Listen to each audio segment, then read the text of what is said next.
What's going on, guys? Alex here, just doing a little riverside walk.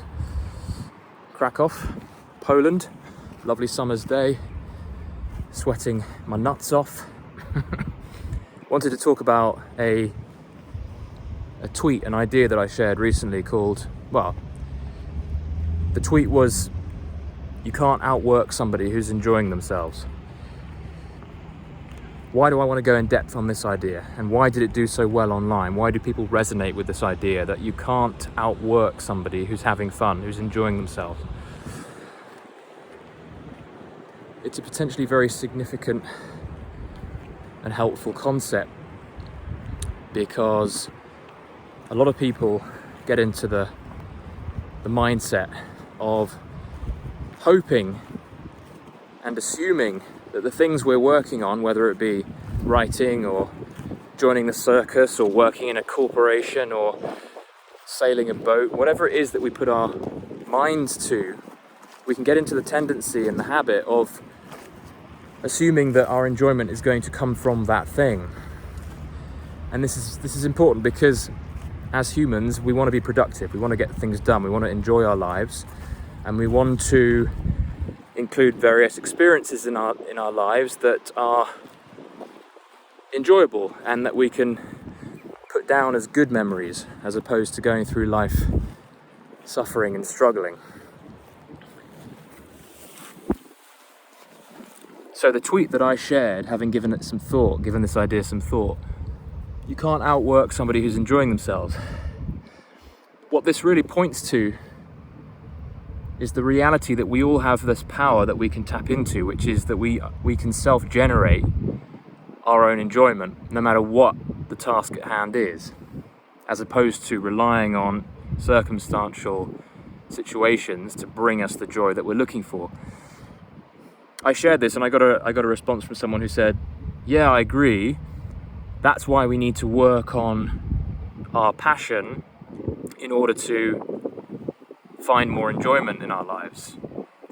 Not to be harsh, completely missing the point, which is that we can get very excited about this idea of passion and doing the things we love in our lives and focusing on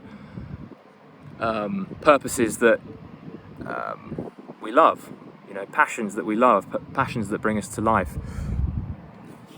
The thing is, if we're relying on whatever it is that we're doing, painting or singing or whatever it is, to bring us enjoyment, then we're going to have trouble with anything else that doesn't fall in line with those boundaries that we've set within that little outline of what we consider to be a passion. So if we decide, for example, to be an artist and commit our lives to producing paintings and selling those paintings, for our business, whatever, we might find ourselves enjoying the painting process, but there's going to be lots of other aspects to the business and to the work and to reality that are not going to fall in line with that label of passion that we put on it. And so we might say, well, I'm in the business of painting, but I'm not painting right now. I'm working on my taxes, and because of that, I'm really struggling. And of course, we're going to struggle if our reference, if the signal that we're looking for that says that we're happy is coming from a certain thing, painting in this case, then we're going to find it very difficult to associate joy with anything other than painting. But here's the thing. If we can find a way to enjoy everything, doesn't that put us at a tremendous advantage? And that's the possibility that's available to us, to you right now, is that you can extract within yourself an openness to the various activities that you bring into your life that minimize your resistance to whatever it is, leaving space for what's left, which is enjoyment. If you watch a child playing, you can pretty much give them anything and they're pretty chill, pretty happy. They find ways to enjoy themselves. They'll be shrieking and screaming and hollering and playing and running morning till night. You can give a kid a cardboard box and they'll find a way to enjoy it and play with it and have fun with it. It's only until we turn into miserable adults that we find ways to not enjoy things. And yet the premise is the same. We're given cardboard boxes all through our lives, and yet the children have fun with the cardboard box. The adult finds a way to resent the cardboard box, to want to crush it. So if you can find a way to tap into that kind of childlike, not giving a crap about what it is that's in front of you, finding a way to enjoy it from an internal place, so you decide what you enjoy. So you can say, I'm going to go for a walk,